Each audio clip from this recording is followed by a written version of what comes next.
합독하시겠습니다. 여호와의 손이 짧아 구원하지 못하심도 아니요 귀가 둔하여 듣지 못하심도 아니라 오직 너희 죄악이 너희와 너희 하나님 사이를 갈라놓았고 너희 죄가 그의 얼굴을 가리어서 너희에게서 듣지 않으시게 함이니라. 이는 너희 손이 피해 너희 손가락이 죄악에 더러워졌으며 너희 입술은 거짓을 말하며 너희 혀는 악독을 내밀어 공의대로 소송하는 자도 없고 진실하게 판결하는 자도 없으며 허망한 것을 의뢰하며 거짓을 말하며 악행을 잉태하여 죄악을 낳으며 독사의 알을 품으며 거미줄을 짜나니 그 알을 먹는 자는 죽을 것이요 그 알이 밟힌즉 터져서 독사가 나올 것이니라. 그 짠 것으로는 옷을 이룰 수 없을 것이요 그 행위로는 자기를 가릴 수 없을 것이며 그 행위는 죄악의 행위라. 그 손에는 포악한 행동이 있으며 그 발은 행악하기에 빠르고 무죄한 피를 흘리기에 신속하며 그 생각은 악한 생각이라. 황폐와 파멸이 그 길에 있으며 그들은 평강의 길을 알지 못하며 그들이 행하는 곳에는 정의가 없으며 굽은 길을 스스로 만드나니 무릇 이 길을 밟는 자는 평강을 알지 못하느니라. 아멘. 이사야 선지자는 이스라엘의 만연해 있는 죄악을 통해서 오늘날을 살아가는 우리로 하여금 하나님과의 사이를 가로막는 죄의 모습을 살펴보게 합니다. 앞에서 58장에서 이스라엘 백성은 참 금식하며 하나님 앞에 부르짖었습니다.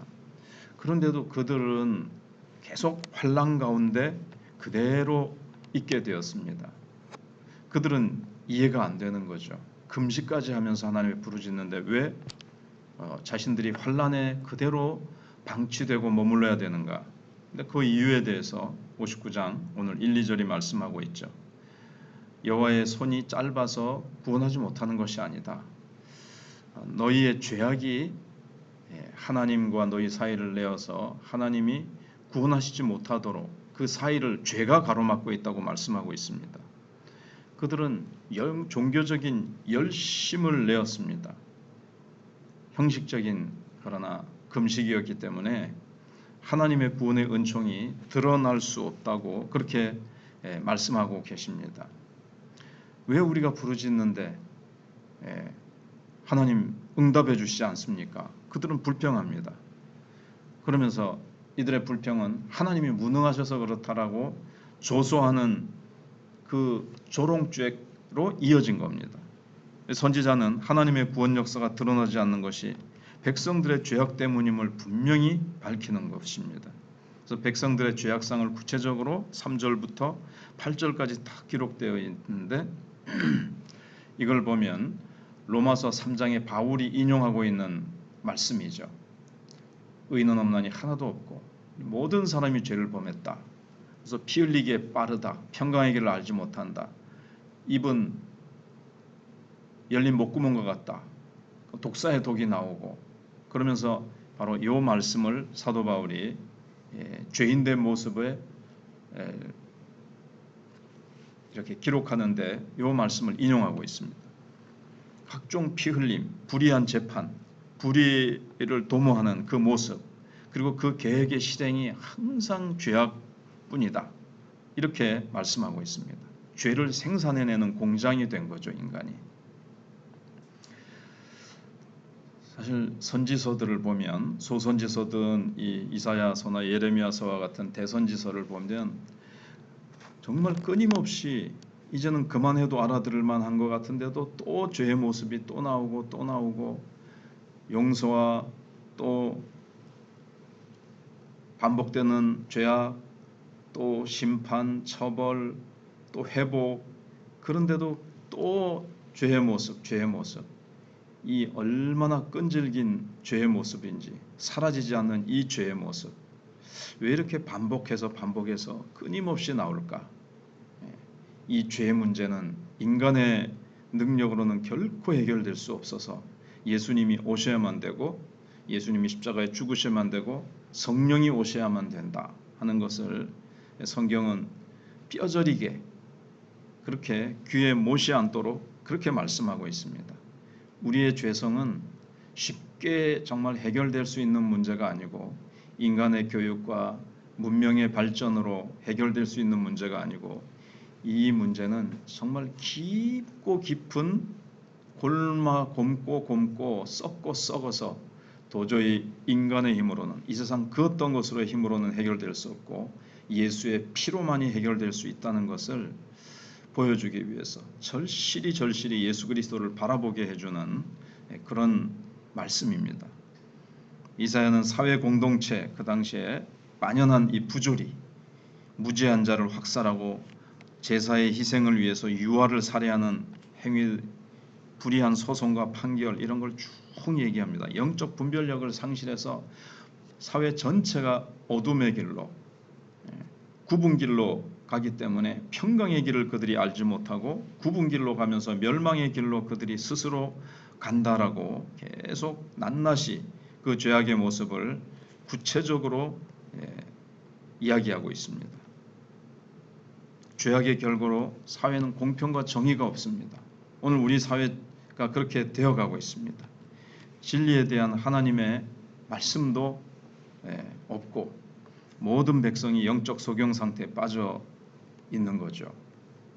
이제 물론 이스라엘 백성의 사회와 우리 사회를 그대로 똑같이 놓고 비교하면 안 됩니다. 이스라엘 백성들은 하나님과 언약을 맺은 언약 백성이고 우리 한국 사회는 언약 백성은 아닙니다.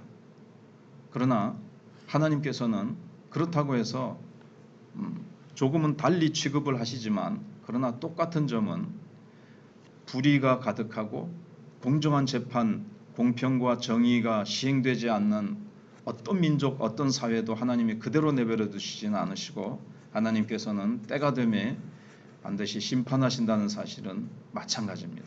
하나님은 공의의 하나님이시기 때문에 언약 백성이든 언약 백성이 아니든 하나님께서는 그 죄악을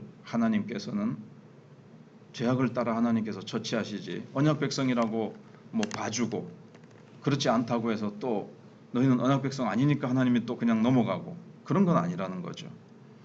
일단은 이사야는 죄악에 대한 회개는커녕 죄악을 점점 더 확대해가는 이스라엘의 죄에 대해서 규탄하고 있는 겁니다. 이스라엘 백성과 하나님 사이 그리고 우리와 하나님 사이를 가로막고 있는 죄의 모습은 없는지 우리는 늘 살피고 하나님 앞에서 이 죄를 회개하지 않고서는 하나님과의 관계가 회복될 수가 없고 하나님과의 관계가 그야말로 고속도로처럼 뻥 뚫려서 하나님의 은혜가 우리에게 한없이 쏟아질 수 있는 부어질 수 있는 그런 상태가 돼야 되지 왜 하나님의 은혜가 부어지지 않을까? 그럴 때 우리는 이것이 잠시 하나님께서 우리를 연단하시기 위한 침묵인지 아니면 하나님과 우리 사이에 가로막고 있는 어떤 죄가 있어서 그런지 우리가 영적으로 잘 분별해서 이것이 연단이면 계속 부르짖으면서 낙심하지 않고 하나님의 응답의 때가 올 때까지 인내하며 기도해야 될 것이고 성령께서 죄를 생각나게 하시면 그 죄를 하나님 앞에 다 철저히 회개하고 하나님과 내 사이에 모든 가려진 죄가 없는지 그 죄를 하나님 앞에 다 토해놓고 그 죄를 해결할 때 하나님의 은혜가 우리에게 부어질 수 있을 것입니다. 그러고 나서 이제 구분기를 스스로 만드는 이스라엘 백성들의 모습이 그 뒷부분에 나오는데 왜 백성들에게 평강이 없느냐는 겁니다. 응답이 없고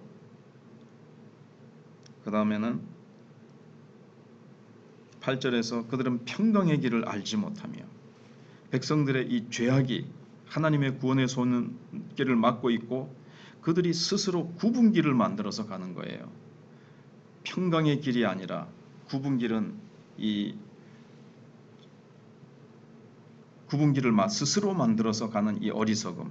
하나님께서 평강의 길을 선지자를 통해서 계속 말씀하셨는데 그 길을 가지 않고 특별히 지금 여기서는 이제 하나님께로 돌아오는 거죠. 하나님께 돌아오면 평강의 길이 예비되어 있는데 이들은 그 평강의 길을 돌아서서 반대편으로 구분길로 가는 겁니다. 가도 이게 막 험하고 잘못된 골짜기, 구렁텅이 이런 곳으로 스스로 그렇게 가는 거예요.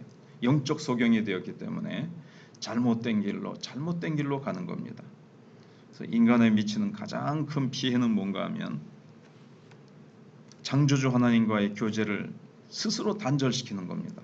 그리고 영원한 멸망의 길로 스스로 걸어가는 겁니다. 그래서 지옥에 보내시는 것이 아니라 스스로 지옥길로 그들이 걸어간다. 이런 표현을 하는 분도 있지 않습니까? 그래서 우리는 정말 평강의 길을 우리는 알고 있습니다. 그래서 우리는 그 길로 가야 됩니다. 그 길은 좁은 길이 될 수도 있고 고난의 길이 될 수도 있지만 그러나 그 길은 평강의 길입니다. 고난 가운데서도 물을 지나고 불을 가운데로 지날지라도 여호와께서 우리를 붙드시기 때문에 물이 우리를 엄몰지 못하고 그 불이 우리를 태우지 못하기 때문에 우리는 평강 가운데 갈 수 있는 거죠. 사도 바울도 감옥 안에서도 기뻐할 수 있고 감옥 안에서도 평강할 수 있는, 감옥 안에서도 내게 능력 주신 안에서 모든 것을 할 수 있다는 믿음의 확신 가운데 걸어간 것처럼 우리도 이 평강의 길로 걸어가야 되겠습니다. 순종의 길, 순종하면 평강이죠. 순종해서 복음 전하다가 매를 맞기도 하고 감옥에 갇히기도 하고 별의별 일을 다 당하고 유라굴로 광풍을 만날지라도 그 배 안에서도 모두가 다 죽는다고 음식을 못 먹어도 바울은 평안함을 누리는 그 평안의 길, 순종의 길, 우리는 더 그 길을 하나님 앞에서 우리는 성경을 신약시대 때 밝은 계시를 통해서 알고 있기에 성령이 또 우리를 인도하시기에 그 길을 걸어가야 되겠습니다. 당장은 더 잘 되는 것 같고 편한 듯 보이는 그 길이 평강이 없는 길일 수 있습니다. 바로 요나가 갔던 길이죠. 다시스로 가는 다시스가 아니고 욥바로 가는 그 길, 배도 딱 마침 나타나고 평강의 길인 것 같은데 광풍이 대작해서 그에게는 평강이 아니었죠. 우리도 편해 보이는 길이 아니라 하나님께서 가라고 하시는 사명의 길을 가야 되겠습니다.